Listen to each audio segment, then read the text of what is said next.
So, did you hear that? Yeah, I've never seen that before. Neither have I. So Dean and I were just talking, and I want to let him know I was going to be recording the video as well.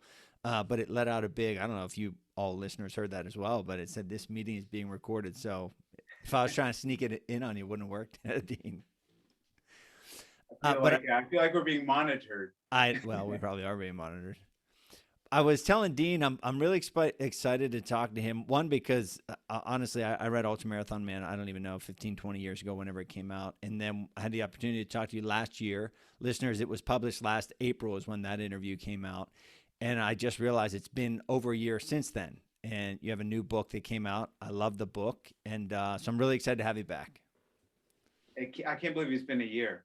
I mean, what a time warp. Really, it has, because I didn't, I thought, oh, it wasn't too long ago. And then I looked, no, it was April 2020. Okay. And then I just looked and I thought, oh my gosh, it's May 24th right now. So it really has been a time warp. Well, you still look great. Well, I appreciate I was going to say, you look like bright and shiny, like you're ready to go for a run. I don't know if you walk around like that all the time, but you're in California right now. I'm in California. I'm in a place called Marin County, which is just north of San Francisco. And what do you like? What's your, I mean, we will dive into a little bit this past year, what you're doing, how your livelihood, your life, etc. But what's in the here and now for you, as in today, tomorrow, this week? Yeah, I mean, it's for me. It's been a rough year since the pandemic started because so much of my livelihood depends on attending events, and as specifically running events. So big city marathons like the Chicago or New York City or Boston, as well as ultra marathons, and that has just been shut down completely. I mean, there's the few events I've done have been very small events, and they've been ultra marathons, and I've done a number of virtual races. And it's not quite the same, and as far as like from an employment standpoint, virtual races, it's I can't do a book signing, or poster signing for a sponsor at a book at a virtual race. So it's this year's been rough, and I'm really looking forward to things opening up, and I hope to be traveling to Greece in June to run 10 marathons in 10 days to celebrate the bicentennial of Greek independence. And then in August, I'm scheduled to run across Australia. Wow. So that's what I got coming up. Two things I kind of want to ask there. One, if the audience is wondering, because I'm wondering, what is a virtual race and how do you do it? And not only how do you do a virtual race, but like, what is your role in a virtual race? Well, there are all kinds of permutations on the virtual race theme. So the simplest one is that it's a say you're going to run the Napa Valley half marathon. Well, you don't actually go up to Napa Valley. You just you set your watch and you run a half marathon, and then you upload the data to the website so they can verify it, and then you get your race medal. Yeah. That's the simplest permutation. Then some of the virtual races start at a specific time. So, hey, you got to start at 7 a.m. on Saturday morning. You're still running your own half marathon route, but you're starting at a specific time. And then there's a couple others that I've done that I think are a little more engaging. They're called on-course racing. So you basically run the course, and these are primarily trail races, and you record your time. You're just doing it by yourself. You're just starting whenever you want. There's no other people on the course, and you do it self-supported. So you carry everything you need versus relying on aid stations. Yeah, that's pretty cool. That sounds, in every level of that is different engagement, and it's obviously not the real thing. Just I don't know if you've done virtual speaking, but I've done a good bit of it this year. It's not live speaking, but it's like, okay, we can't do it, so what can we do? And I think that's a good example of what can you do. And also the thing that probably would have hooked me the most there is the start time. Like starting at 7 a.m. on Saturday, that's more of like a kick in the butt and an impetus to do it, right? To know that I'm responsible. It's like a deadline. It's a deadline that you have to do. Um, Sometimes I like it. Other times I just like rolling out of bed, having breakfast and starting at noon. I've done it all different ways just to try to keep it interesting and fresh. and the second part of that introductory that I wanted to dive into, and I probably wouldn't ask this if I hadn't read your book, and I don't know a lot of what your book is about, but you divulge a lot of personal stuff, a lot of emotional stuff, a lot of kind of existential questions about yourself, about your life, your purpose in running, out of running. And I let my dog out a couple minutes ago, and it's like a little bit misty, raining, a little bit cool today. And I thought, boy, it's so peaceful out here. And I thought, oh, peace. And I thought outside. And I thought, boy, I've been inside this like cubicle, my office that I'm in right now for a long time. And I started to think like, wait a minute, is that I've just been more anxious and irritable, I think, for the last many months. And I maybe dumbly thought to myself, wow, is that a direct correlation to being inside so much, to being confined, to not interacting with others? It's kind of like a blinding flash of the obvious, but I just kind of put that together. Did you experience that? Because you were mentioning your livelihood. I have a similar livelihood. It's very freaking every aspect of negative emotions to deal with this. Did you experience like what has been the emotional side of what you've experienced this year? Yeah, it's been, I mean, I'll speak candidly. It's been without a doubt the roughest year of my life. I mean, not even close to, to a second. It has been a struggle for me because, although I'm an introvert and I, very much enjoy my alone time, I've realized how much I came to get energized around people. So, I used to do a lot of group runs, a lot of fun runs. Again, when you go to an event, you're pretty much on, for a couple of days. You're just surrounded by thousands of people. And I used to kind of say, God, I'm so sick of this. Like, it's overwhelming. Now I miss it so much. And there's still so much uncertainty about where things are going. So emotionally, it's been rough. Charlie, I mean, I don't know any other way to say it, that I've had to reconcile with a lot of feelings of hopelessness, also feelings that, I'm not contributing. Like, I'm not a first responder, or I'm not, on the front lines of COVID. I'm kind of sitting in the background, trying to inspire others, but at the same time thinking I'm kind of useless. Like, I'm not just sitting around the house all day. Yeah, I think that the contributing, I think that's a good way to put it. And I try to express from my end, especially with kids, like I speak mostly in schools to kids. And I feel, after you do an event, you come home and you just feel complete. Like, I contributed, I did my thing. This is what I do. And I did it, and I feel good. And I met people and interacted, and I left a positive imprint on the earth, on the world. And then not being able to do it is that, like, almost like you're just yearning to just get it out of you, and then it's not able to get out of you. Having experienced that, how much of a role has running helped that for you? It's been my therapy. I mean, I used to kind of tell people, hey, use running as therapy. And I used to kind of say, yeah, I use running as therapy. But now I realize that, motion stirs emotion. And if I didn't have running, I can't imagine, because, the one thing I haven't let go is my health. It looks like you're the same way. Like, I'm still very disciplined about exercising and staying in good physical condition. I think if that was, if I was to stop doing that, I'd be in real trouble. Yeah, But I yeah, agree. and a lot of times it's bullheaded discipline, right? I mean, people say, oh, you're just so motivated all the time. I'm not. I mean, a lot of times I got to force myself out the front door, but I just know how much it's like my savior. Like, I know if I don't exercise, it's going to be really, really bad, really bleak. Yeah, I turned 40 in February, and then I have a 7-year-old and a 4-year-old.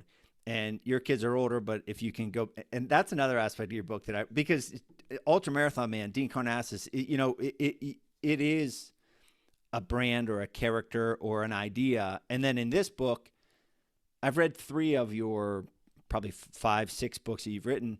I believe you've written about 5 or 6. And this was the one where I like, whoa, like, he's letting down the guard. Like, he's like me, this hardcore ultra marathon man. Like, oh, him and his wife aren't always on the same page about his goals and aspirations. Oh, he does conflict with, like, feeling selfish for being away, but also loving your kids and trying to balance all of that stuff. So it was really cool to be able to hear about that, to learn about that, and to connect with it.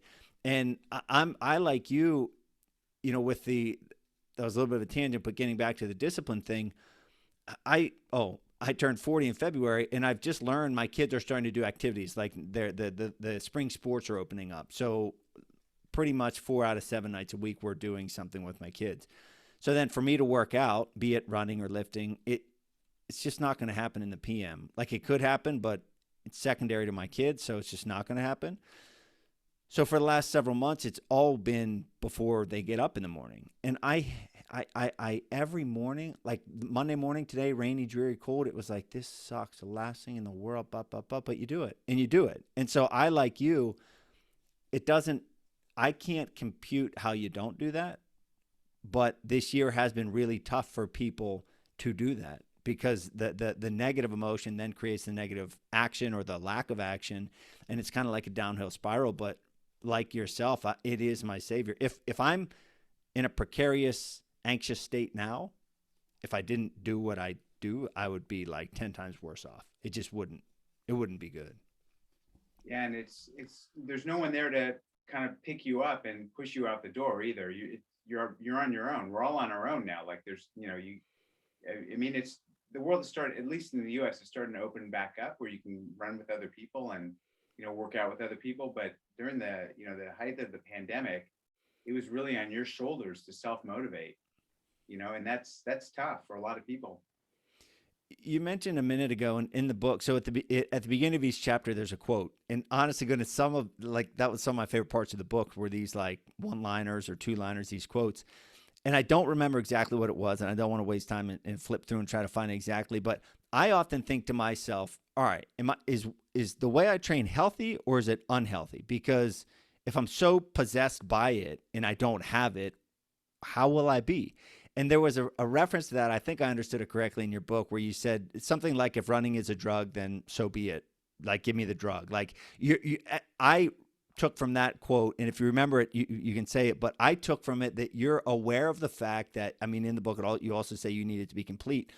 It's almost like I feel, correct me if I'm wrong, like you've given yourself up to it and realized, yeah, this is me. It's what I do. I need it. Okay, I'm fine with that. Is that accurate? And how long did it take you to get to that point? Yeah, no, it is. It's a quote. It's if running is a drug that threatens my life, let it have me. So, Yeah. I do a lot of reading as well, and there's a quote that I really admire by a philosopher, and it kind of went like this: "Find what you love and let it kill you." So I thought, in a lot of ways, running these ultra marathons it's killing me a little bit, but it's also giving me life. So I've given myself over to the fact that I'm going to be a lifelong runner, and I'm not going to stop until I'm in a pine box. Yeah.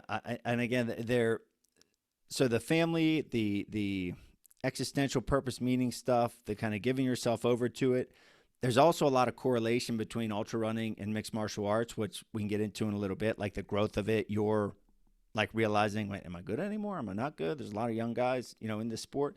Um, the beginning of the book, it starts out with an ultra, and it's just hilarious.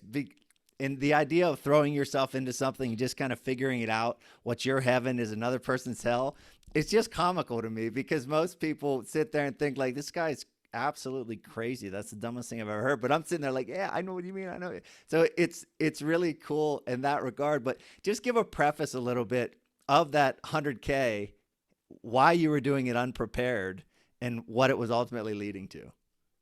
Yeah, so I entered a race called the Western States 100-mile endurance run, which is a lottery, and it's very competitive to get in. I didn't get in on the lottery, but I got what's called waitlisted. So it's a list of 50 people that if someone drops out, you get in. But I was like number 23, like right in the middle of the pack on the waitlisting. And I thought there's no way I'm going to get in. It's like no one gives up their entry to Western States. It's so difficult to get in. And then I started moving up on the list. And I thought, oh shit. Western States is 3 weeks away, and it's looking like I better start training. But how do I hack my training? And that is just jump into a tough 100K and see what the hell happens. Unprepared and underprepared, taking just one small little water bottle and just thinking, the more you torture yourself, the better shape you'll get in. But it was one of those things where, you kind of halfway through it, you think, what the hell am I doing? Like, this Yeah. is a really, really bad idea. But, And I wrote the book, I wrote it to be propulsive. I thought it's hard to describe this book. And, probably people are listening like, I don't know if I get into this book, but everyone who's read it, if you read the first sentence, you're like kind of hooked. So it's for me, the challenge with this book is just getting someone to open it up, buy it, open it up and read that first sentence. And it's almost like when you get out the door for a run, it just gets better and better. It does, and I liken it to when I give presentation. When you give a talk, right? It's running. It's running based off of your running, right? But it really applies to life. So if someone wanted to be a hater, they could say, "Oh, I don't like running. I don't want to listen to him talk." But it's like, come on, it's not that simplistic, right? When I give a talk, like a kid might say, "I hate fighting. It's for meatheads." Well, it's not about fighting, dude. It's about life. And that's a lot of what this book is about. We can get into the more family, as in, your wife, your kids, your family growing up. But it was just hilarious. Talk about your dad a little bit, because that like it just seemed like a happy-go-lucky. It seemed like you were totally in over your head, screwed, lack of prepare, et cetera, et cetera. And your dad was just a trooper, going along with you. But it's also a good lesson of, like, your parents were there for you. Always. They went to your stuff. You didn't appreciate it, but now you look back. So talk a little bit about your dad in that 100K, but then also the importance of family, both your, family you grew up with, and then the family that you have now. Yeah, well, my dad is a character, as you probably, hopefully, you picked up on that. He's got no filter. And I mean, he's 85 and he's so energetic and restless. He's filled with energy and passion. And, but that said, he's always there for me. He's been at almost every single race I've done. He's been there.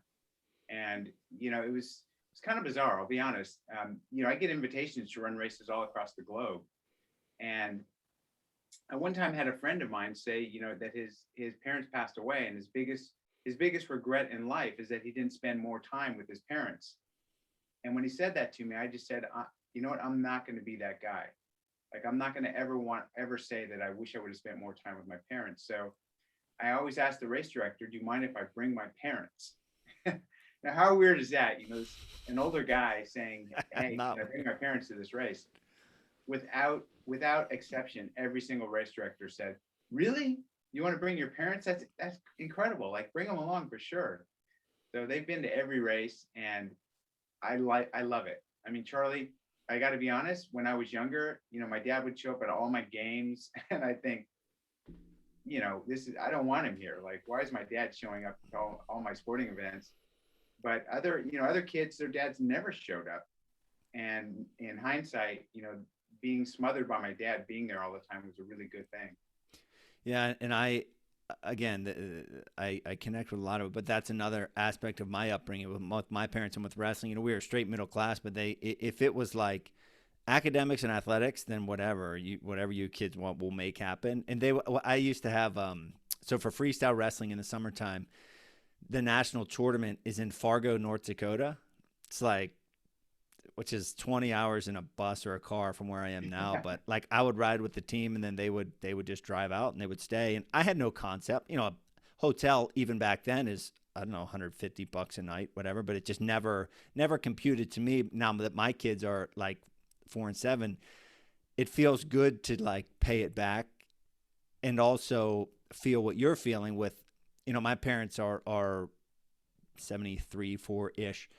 My mom recently got very sick. She's doing better now. My brother's very sick. So it's like, I feel what you're saying, and I'm living what you're saying about not wasting that time and taking advantage of it whenever you can. But then another aspect of it for you is you need a team. Like you need a crew, at the very least, a person to help you throughout the race. So talk about that aspect of ultra running, just needing that support. Yeah. So, your crew is critical in ultra running, and, depending on the race, they're absolutely essential. And having a reliable crew that is, at the aid stations when you arrive with all your gear ready is really helpful. And just the opposite is true. Showing up somewhere and having your crew disorganized is really a downer, and it actually negatively impacts your performance. So my dad, he's got it figured out. He's been to so many of these races. He's seen my routine, and he was a marathoner himself, so he kind of knows, what you go through when you do something like this. And again, he's just so reliable. And in the book, I talk about my son. So you know what this is like. Your kid is young and you think you know him. Well, my son went off to college, and he came home from college and he was just a different person. Like I didn't know who he was. And he decided he would crew for me at the Western States 100-mile endurance run, which is a really important role. But he didn't seem to be taking it seriously. Like he seemed so nonchalant about it. We didn't really have a plan. And, he said, well, I used to crew for you all the time, Dad. And then he was 9 years old the last time he crewed for me. I'm like, you didn't really crew for me, Nick. Your grandparents pulled you out of the RV. They said, spray your dad off when he comes in the aid station because he's hot, and they gave you a spray bottle, but you didn't do it yourself. So it was really eye-opening to have him crewing for me. Yeah, that's a hilarious thought. I'm laughing right now because when I plan now, I'm 40, but I'm still a kid to my parents. They get so irritated. They're like, Charlie, what are the plans? I'm like, we'll just go and do it.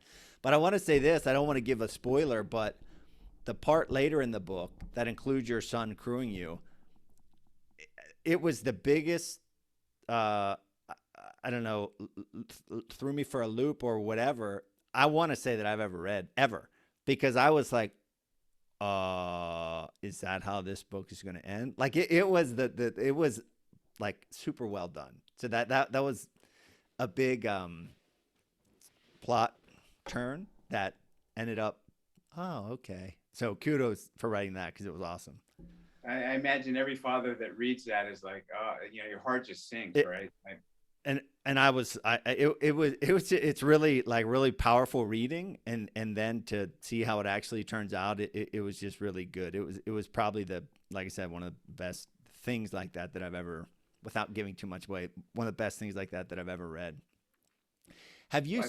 Yeah, no, I mean, writing is a creative process, and I just thought with this book, take some risks, try some things you haven't done before, and that was one of them. Yeah, it paid off huge. Have you had experiences with crew that didn't go well?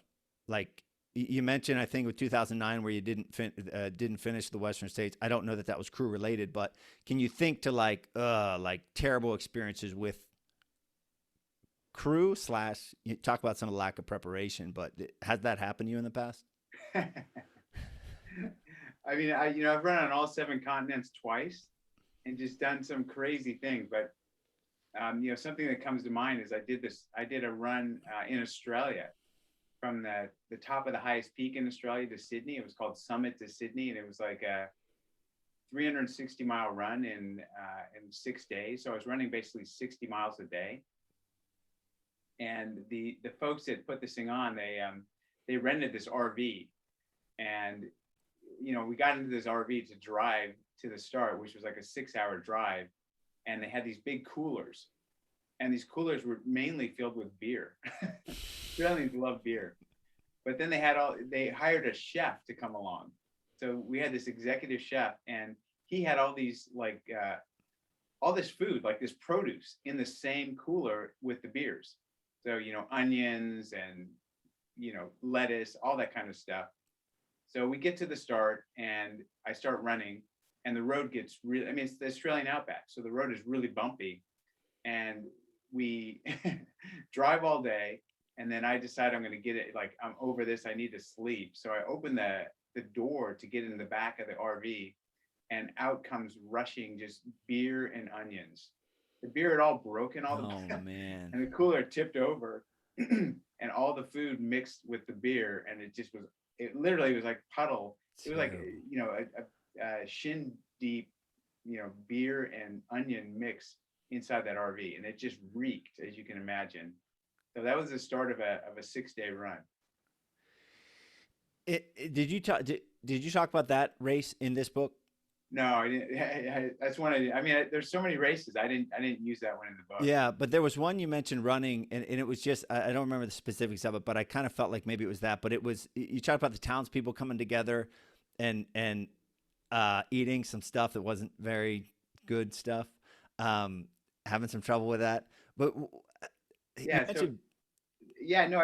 was a U.S. athlete ambassador. That's what it was. And I was sent on this sports diplomacy envoy to Central Asia to run across the Silk Road between the capitals of Uzbekistan, Kyrgyzstan, and Kazakhstan. So it was 25 years of diplomatic relations between those countries, and they sent me as the ambassador to run the Silk Road and meet people along the way. And yeah, the first day I ran, it was almost 100 degrees, and this is in Uzbekistan, and I've been running like 50 miles, and I came into the township, and all 3,000 inhabitants were at this festival, awaiting my arrival. And the State Department that was coordinated this thing, they briefed me. They said, when you arrive at these towns, these folks are nomadic, so they're going to have a big feast waiting for you, and you need to to be polite, you need to try everything. So I came running in, and I'm just sweating, I'm starving, I'm dehydrated, and a woman in this, in her ceremonial costume comes out to me, and she's holding, Charlie, what looked like the bottom half of a coconut. It looks like someone had sawed a coconut in half, and she holds it out to me, and I look down in there, and there's this white kind of substance in there. It almost looks like coconut milk. And so I hold it up to my lips, and there's like this collective silence as they watch me getting ready to drink this stuff, and I drink it, and I almost gagged. I mean, it was like drinking champagne with sour cream mixed into it, and it was warm. Yeah. And I later learned it was fermented horse milk, and that's their national drink. So I mean, I did one of these yeah, and then I choked it back, and I drank some more, and everyone clapped, and on top of being exhausted too, and hot, and just and it was warm. Like I said, it was steaming hot. Delicious. A couple of things I thought, and you can kind of take whichever direction you want to go, but you mentioned being an ambassador, people following you. It becomes a lot more than just, hey, I'm Dean, I'm going for a run. You talk about in the book several different instances, some coming at pivotal moments where people are you Dean Karnazes? I read your book. Your book got me started. Now I'm doing this thing, in the one connection from a long time ago to present day. It's just awesome, and I get chills. That's how I want to live my life, right? And I'm sure that helps you or fuels you when you're feeling low. I mean, literally, it did during your race. But talk a little bit about that. Either not necessarily the pressure, but the responsibility that comes with growing into ultramarathon man, but then also those little moments that, I mean, they probably come in your daily life, but that have come at real key pivotal moments in your races. Yeah, I mean, it's a charmed and bizarre life that I live. And anyone who reads this book, when you think of a running book, it's probably not what you're expecting, right? Correct. I mean, kind of, what an ultramarathon is and what I do kind of transcends running. It's more of an adventure and a lifestyle almost. And these races are not like a typical, if you go to the Olympics and you watch a running race, this is about as far removed from that as you can imagine. It's so different. But I get hit up all the time by people when I'm racing, like to take a selfie, and people actually hear that I'm coming to a race, and they'll bring their book for me to sign. And it's kind of endearing. At first I thought it was strange, which it is strange, but I also thought, let's face it. I mean, I'm getting slower, I'm getting older, and I'm not ending up on the podium except for my age group these days. So why not stop and, take a selfie? It's kind of your way of giving back to the sport that has given you so much. And, my first book really did, it touched people in a certain way. Like when you read that book, you either totally related to it, like you and I have connected just because you relate to who I am, because I kind of bare my soul in that book. And it's like, you see yourself in the story. So there's an intimate connection. And so I just feel like I kind of owe it to people, if they have a book or they want to take a selfie, that I do these things. And it happens, just randomly. It happens in airports. And the people that recognize me are all real good people. Like they're, guys and women I'd love to sit down and have dinner with, and have a beer with. And those that know me, they kind of hold me on a pedestal, and those that don't know me have no idea who I am. Yeah, it's hilarious. depending on where I am, pretty far removed from fighting. But if I would go to a UFC event, maybe. But at home in my hometown or something, it also throws you off a little bit because you never know if someone's going to call you out and say hello or if you're going to be totally oblivious to everybody. So it sometimes has me on like, all right, wait, are they staring at me because they want to say hi and maybe take a picture, or are they just like looking right past me? So it like kind of creates a weird thing going on in my head. Yeah, it's kind of awkward. And, in my hometown, when I'm running on the street, I have people like honking at me and waving all the time. Yeah. Kind of weird. Yeah. Um, so in terms of the people who have met you, running the races, the responsibility, traveling around the world, seeing all these different places, I'm sure you talked about some of it, but experiencing the culture, experiencing the relationships, does it ever, like, do you ever think to yourself, man, I just wish I was Dean, like on that first night I went for a run and I could just do that? Or have you just embraced, you kind of answered it in what you said prior, or have you embraced it? Like, do you ever find yourself wishing, I wish I could just go for a run and be anonymous? Sometimes I used to, and that's pre-pandemic, because it's kind of overwhelming. I mean, when I do some of these book signings, they're great, but when there's like 300 or 400 people there, it's hours and hours, and everyone has a great story that I want to give. Like, I don't want to just sign a book like next, when people are, confessing in me really intimate things. Like, they might have lost, like, it might have lost a sibling or a parent, or you like been a cancer survivor and they read my book and they turned to running and it's really helped them. So I want to give everyone my attention, and that can be really draining and exhausting. But I'll never ever again say that I'm exhausted or drained. Now that the pandemic has hit, like when we come out of this, I've got this renewed energy that I'll sit there for 6 or 8 hours and tell every last person, has taken a selfie or whatever they want to do. Yeah, it's almost like it rights you or sets you straight, or I mean, not like that you needed it in this way, but on the other side of it, you just realize, just like stepping outside or going to the store. It's like, oh, thank goodness, this is so nice. It's like, well, it's a store. You're like, yeah, I know, but it's a store. This is awesome. Well, and like some of these races, I'm in good shape, but I mean, when you're running 100 miles, shit happens. And it's not always good shit. Yeah, it's often terrible. Yeah, and I mean, when you're just beat to crap, and you come running into an aid station, all you want to do is just relax, just sit down and chill. You don't want to talk to anyone. You don't want to take photos. You look like crap. You feel like crap. So rising to the occasion it can be challenging. And you mentioned, like, you'll spell out the races and the the almost like quasi conscious state that you're in the lack of planning. I whether you straight say it or I just imagine you running with a warm plastic water bottle for having not planned very well, and think that's the most terrible thing in the world when you just need some cold water and you don't have it. But talk about that, the mental aspect of running versus the physical aspect, because as you said, you're getting older, but I think a cool thing about running and why I still run consistently to this day is like it's a never ending game. Like, you can always shorter distance, longer distance, faster time, longer time. Eventually it's just put one foot in front of the other and go. Like, you can do it until you can't do it anymore. But talk about the mental and physical sides of ultra running, and then how you look at it as, I'm just going to go. Well, I mean, the Western States 100-mile endurance run, there's a saying that you run the first 50 miles with your legs and the next 50 miles with your mind. And I very much subscribe to that. I think that ultra running is primarily a battle of your mind.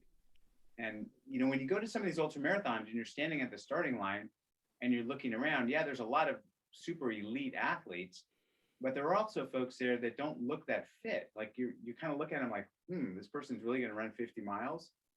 But it goes beyond fitness. There's a certain grittiness to people that run ultra marathons, and a stick-to-itness and a never give up sort of spirit that these people persist. I mean, they're not fast, but they're relentless.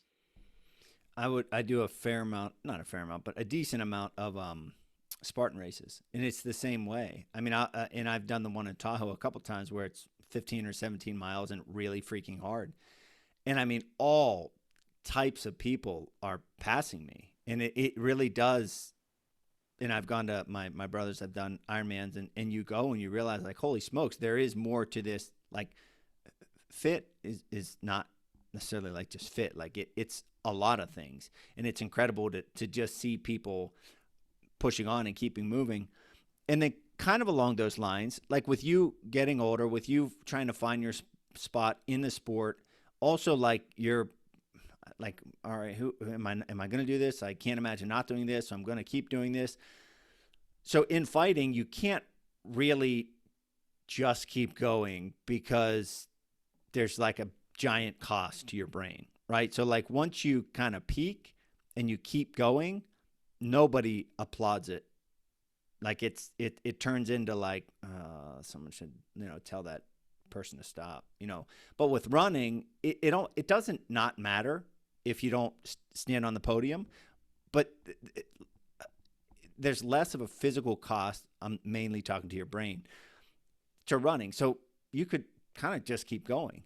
And so has it been hard for you, or talk about the transition from Dean, generally on the medal stand and or I win, to Dean, this is who I am and this is what I'm going to do, and the process is what matters?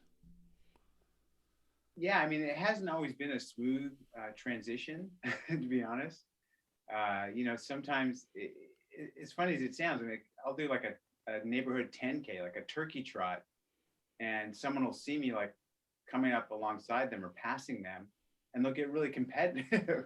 I'm like, dude, you're in your 20s. This is a turkey trot, a fun run. Do you really want to beat me just to say you beat me? So some of that's kind of silly, but I think to your earlier point with running, when you see an older runner that's still going, you kind of admire them. Like you kind of get inspired. Like a lot of older athletes, like, let's say UFC, for instance, that. I mean, when you're old and getting the shit beat out of you, people are like, dude, why don't you just hang it up, right? They're not saying, oh, keep going and keep getting demolished by your opponent. But in running, when you see older people, you're like, wow, that dude, or that lady, she's still trucking, she's still kicking it, and it's almost inspirational. So it's very much different, to your point. Yeah, and that's a luxury of the sport of running, meaning that you, person listening right now, if you do something and you're looking for something else to do, and or you don't do something and you're looking for something to start, running is there, and it's integral, probably more integral. I had to run to lose weight, etc., and get in shape when I was fighting, but now it's like it is a personal challenge. And for me also, it's not like my buddy. I was actually talking to my buddy over the weekend about it. He was like, what's like your next thing that you have to do? And I was like, I nothing. Like I already did the scariest thing to me, which was fighting. And so now it's almost like it's not upkeep, but it's the process of living that I want to enjoy. And I want to enjoy, like, might I run an ultra marathon? I don't know, maybe. I don't really have a burning desire, but I might. I enjoy Spartan races, but it is like the transition, I think, like yourself, has gone from, I'm no longer trying to be champion of anything, really. I'm just trying to live a good life.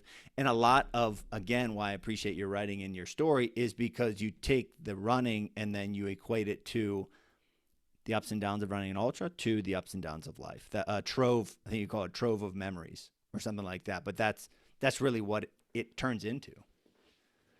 Yeah, no, it's that's pretty insightful for someone your age. I mean, I know you're worried about turning 40, but that's still relatively young. To come to the conclusion that, hey, I can just live life just to live life. Like I don't have to set a sight on some new challenge. Like I can just enjoy the act of being alive and kind of, letting go of that constant striving, which is really liberating in a lot of ways.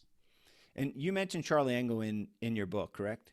Yeah. Yep, yeah. So we're good friends, actually. Yeah. I had him on my show a while back, and it was cool to see his. I felt like there was one or two other names that I either had on the show or that I knew as well, but it's also cool, to see, for me at 40, to watch guys like you. I don't know how old you are, but I think you're older than me.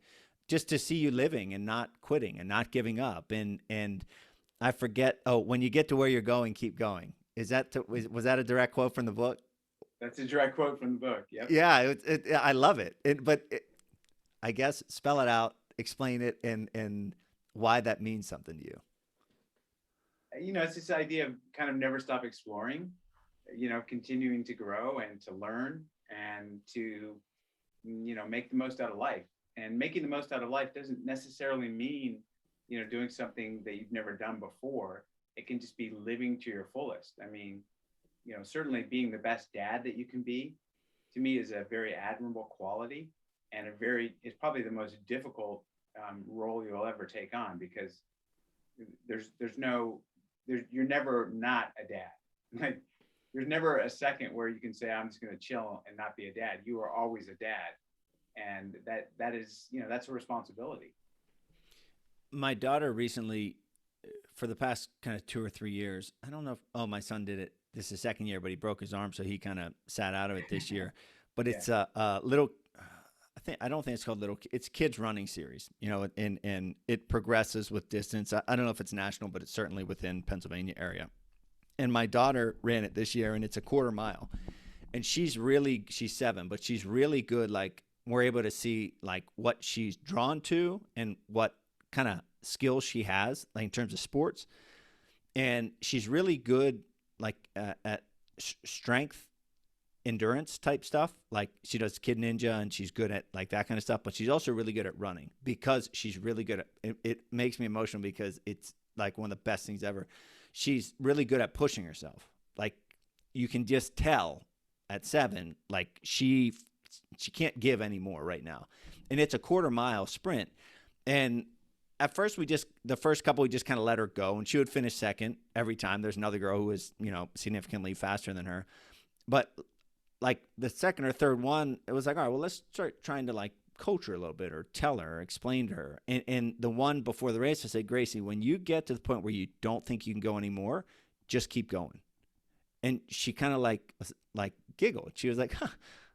Because it was like, well, that's silly, or interesting, or whatever. But then I keep saying it to her, and it's something that I hope I have the ability, privilege, opportunity to say to her forever in pushing yourself, because that to her in that kid running series is essentially the same thing as when you get to where you're going, keep going. Like it's a never ending. It's just a never ending process until you're in your pine box. Well, and I mean, for a 7-year-old to run a quarter mile, to actually run the entire time is it's an accomplishment in itself. I run a lot with kids, and most, if we're going to do a quarter mile run, most of them sprint out in the 100-yard dash, speed, and by by an eighth of a mile, they're all walking. So just to be able to pace yourself like that is admirable. Yeah, and again, how the book correlates is, yeah, she's running a quarter mile, you're running a 100-mile run, but her push and your push, right? Relatively, they're similar, right? They're obviously different, but relatively to her, to you, they're not that far off. Yeah, no, that's the beauty of running. I mean, I think every runner knows what struggling is all about, and I think that shared struggle brings us together. We kind of can like, you and I can relate to each other, because, we both know what it feels like to feel, to be at that point where you can't put another foot in front of it, you can't take another step, and somehow you do it and you keep going, and, pushing through those sort of walls and those barriers teaches you a lot. It is liberating. And then the thing about it is you can't know it unless you do it, right? Like you can't walk to the big boulder in the road and then walk around it and then keep going. It's like you got to go through that freaking boulder. But on the other side of it is liberation, is being able to trust in yourself. Yeah. And I mean, that's why I tell everyone they should run a marathon. And people look at me and they say, that's crazy. I could never run a marathon. Like, that's impossible. And I tell them that's why you got to do it, because you think it's impossible. And once you finish the marathon, you proved to yourself that nothing is impossible. It's very chunk it downable. It's very doable. Same thing with fighting, right? I don't know if you ever want to fight or anyone else wants to fight, but it's not the craziest thing in the world. You might seem like it is, but it's really not. It's just the accumulation of time and skills and practice and a little bit of throwing yourself into the fire. That's why I laughed at it too, because you're going into the 50K unprepared, but really you have a life of preparation. You're like, like on the surface unprepared, but you're prepared. It's the same way with fighting. It's like, they're going to shut the door and I got to fight this guy. Boom, ready, fight, ready, go. And then you have no choice but to kind of go through that boulder.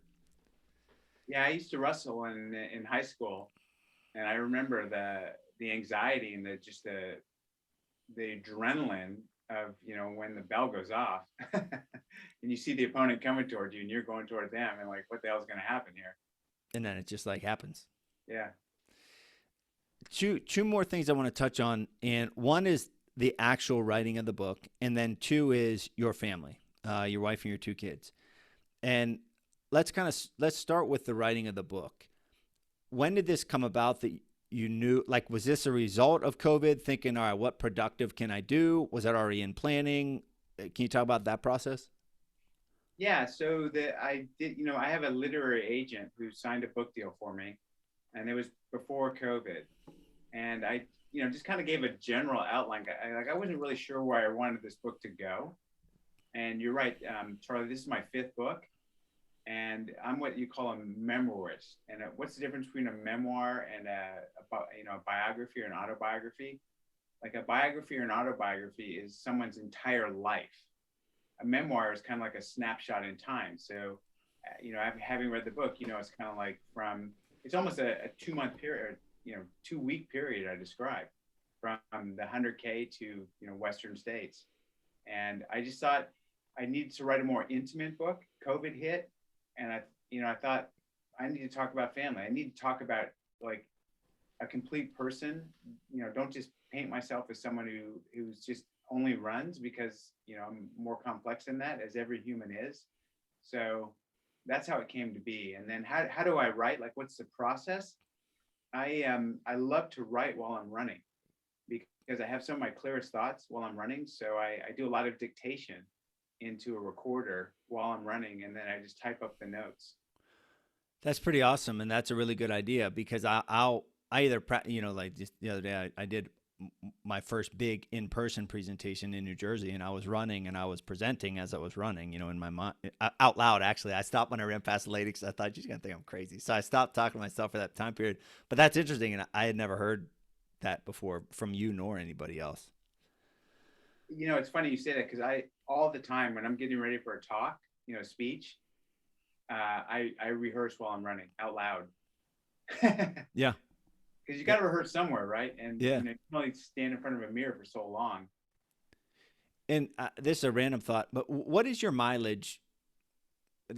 I don't know. That might be like asking someone, how much do you bench? Maybe that's like a very basic level question. But I know that I had a misconception of you. He must run like 1,000 miles a week or a month or a day. And then you mentioned doing a turkey trot. And then also in the book, there's some like, I'll go for a 6-mile run around my neighborhood, stuff like that.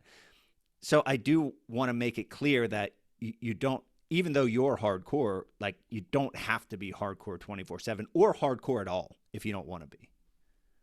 Yeah, I mean, I kind of follow, when you look at my running routine and my workout routine, the kind of the hard, easy protocol. So when I just, I go for a 10K run around the neighborhood, it's pretty easy. And I force myself to hold myself back. And then, the next day I might get up at 2 in the morning or 3 in the morning and run a really hard marathon, with elevation.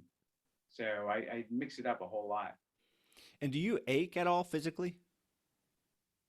I do. I don't, it's hard, like I ran 50 marathons in 50 states in 50 days one time, and it hurt. But I know other people, like some people couldn't even get out of bed the next day after one marathon.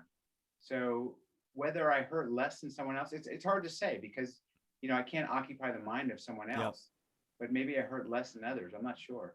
Yeah. And then kind of the last thing I wanted to touch on, unless I think of other random things to ask along the way, that the family was a huge part of this. And I talked to a lot of successful people, and I know what my relationship is with my wife and that selfish aspect of me and my life and how that creates conflict. And I've said more than once, or felt, woe is me. I wish you supported me. Obviously, she supports me. It's me being a baby and crying about it.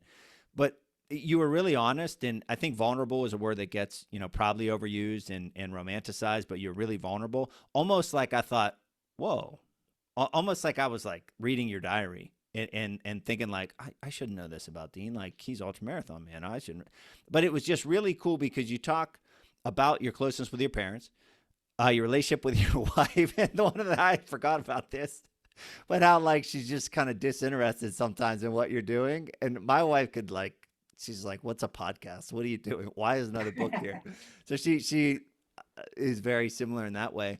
But so your relationship with your wife, but also as a father, because you're really honest, and I travel a lot and I'm away a lot and I want to be a good dad, but I also want to be this. So I just elaborate on that a little bit and share a little bit of insight that you feel being a person with individual goals and an inner drive to explore and experience and live life fully while also balancing.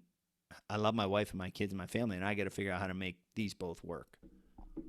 Yeah, I mean, there's a saying that in school, you get the lesson and then you take the test. In parenting, you take the test and then you get the lesson. So it's very easy to screw up your kids, and you only get one chance at it.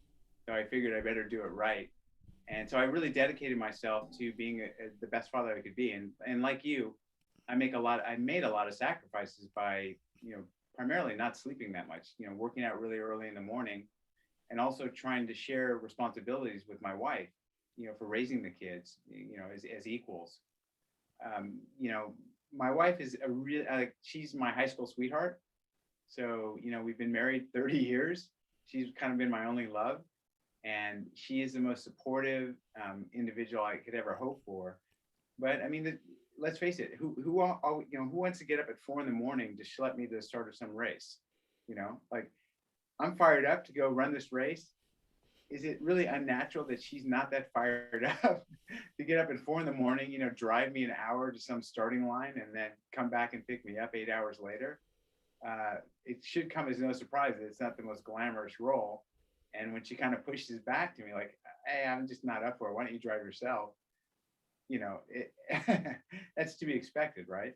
Yeah, it is. And there's, I think of it this way. I think of supportive being like a kind of umbrella. Yes, supportive. But then there's, just like ultra running, just like life, there's a lot of those 4 a.m. mornings where she's like, I don't want to do this, or I'm going to do this, but I hate doing this. But ultimately in the end, supporting you. And it was cool to read about that and to hear your story in that regard, because I had never heard any of that stuff before. Yeah, I mean, I told my story, and you probably shaking your head at some points, like I can relate to this. 100%. And then your kids, just talk a little bit about your kids, their lives growing up with you. You had not owned a car at one point. I don't know if you do or you don't. And I think there was a part about taking your daughter to school. Just talk about your relationship with your kids and then them growing up with you as their dad, the ins and outs of it. Yeah, so I mean, people say, "What's your most memorable race?" And like I said, I've raced and competed on all 7 continents twice. But my most memorable race is running a 10K with my daughter on her 10th birthday. So that was such a special moment, and nothing will ever surpass that. She still runs. She doesn't compete. Like we've done a couple half marathons together, but she just likes to run for the joy of running. And then my son, I don't know if you remember the story in the book that at 13, he told me he wanted to run a marathon when he turned 14. And I'm like, Nicholas, you don't just run a marathon. Like there's something called training. Yeah. Like you can't just go run a marathon. And the next day I woke up and he comes back from the house, to the house all red faced. I'm like, where were you? He's like, I was out training, Dad. I did a run. And I was shocked because he wasn't a runner. And then I made him toast for breakfast before taking him to school. He's like, I don't eat toast anymore. I'm like, what do you mean you love toast? He's like, no, I'm paleo now. I'm like, what? He's like, you're paleo. I'm paleo, And he ran a marathon at 14. It was a really tough marathon, a really hilly marathon. Lots of climbing and descending. And he finished in a decent time. He finished in under 5 hours. and he was by far and away the youngest kid in the race. And afterward, I said to him, "Hey, Nick, that was amazing. Let's run the Chicago Marathon next, because Chicago's just flat." I'm like, "Chicago's so flat, you could run blindfolded. You don't have to worry about climbing hills or roots or rocks." He's like, "Nah, Dad, I checked that marathoning thing off my bucket list." I'm like, "What?" Done with You're it. 14 years old. No 14-year-old has a bucket list. Come on, and you got your whole life ahead of you. And he literally doesn't run anymore. Yeah. And he's in his 20s now. Yeah. And have they? I'm always curious about this as well. Have your kids, like, are they? I don't want to say are they aware, because obviously they're aware. They're adults. But growing up, were they aware of what you did and how you were slash are different from the average person? I'm not even close. I mean, they always knew me as a guy who was running 100 miles. Like, that was because I was doing it, before they were born.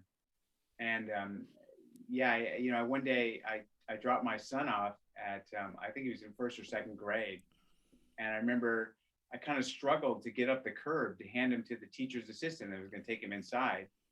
And I overheard the teacher assistant say to Nicholas as he was walking inside, "Is your dad okay?" And Nicholas kind of said, "Oh yeah, he's fine. He just ran 100 miles yesterday. He's fine." And I heard then the teacher assistant went silent. And I'm like, Yeah. I thought, "Oh, this little kid's got a vivid imagination." Yeah. Right. His dad ran 100 miles yesterday. Yeah, that was the story. I was saying it wasn't your daughter, it was your son. Yeah, but that those are the kind of ins and outs that I think are cool. Again, another element, another aspect of the book that was really enjoyable. But as we kind of come to a close now, we're recording this May 24th. Hopefully things are coming back to normal, and the race will open up, the world will open up. But what do you foresee, I don't know, in the next month, 6 months, year, 2 years from now? I think that a lot is going to depend on how vaccinated the whole world becomes, because I think this is, we are a globe, and we're a global society and a global community. And, we might be able to vaccinate ourselves in the US, but if, other regions of the world are still not vaccinated, and, there's death and suffering, I think this thing's going to linger for a long time. So more races are coming back online. I look forward to racing. These big city races, like say New York City or Boston, where there were, a couple 100,000 people, going through the pre-race expo to pick up their bib and that sort of activity. I don't see that coming back online anytime soon. I can't, and as well as, these mass starts where there'd be, thousands of people shoulder to shoulder in a corral before the start of a race. I don't see that happening anytime soon. I haven't thought of that, right, of a marathon, of an ultra marathon, of traveling around the world, with that, like with the mass of people. But that's a very real example of just how it's not just a flip a switch and then it's back to normal. Like, there's a lot of long term change that has to happen and will continue to be effective for a long time. Yeah, I think as humans, we want to flip the switch and just have everything go back to normal. But it's the pandemic. The virus has a mind of its own, unfortunately. Yeah. Well, this has been awesome. I thoroughly enjoyed the book, A Runner's High: My Life in Motion, my Life in Motion, and I have a copy of it. Thank you very much. That I'll be giving away to one of the listeners. But it's been awesome. I love the opportunity to get to talk to you. It's still cool. It's like a like talking to a hero, or like a figure that I never ever dreamed that I would ever talk to. So I want to thank you for your time again. The awesome book, and just let us know where we can find you online, the book, etc. Yeah, I mean, someone said if you Google Dean, I'm the first Dean that comes up. So It's Google Dean. Yeah, it's not hard to find me. I mean, I've got a website, I'm on social media, and my book is part of all of that. So just Google Dean, and the book again is a Runner's High. Perfect. It's been awesome, man. I appreciate your time. Thanks for having me run by.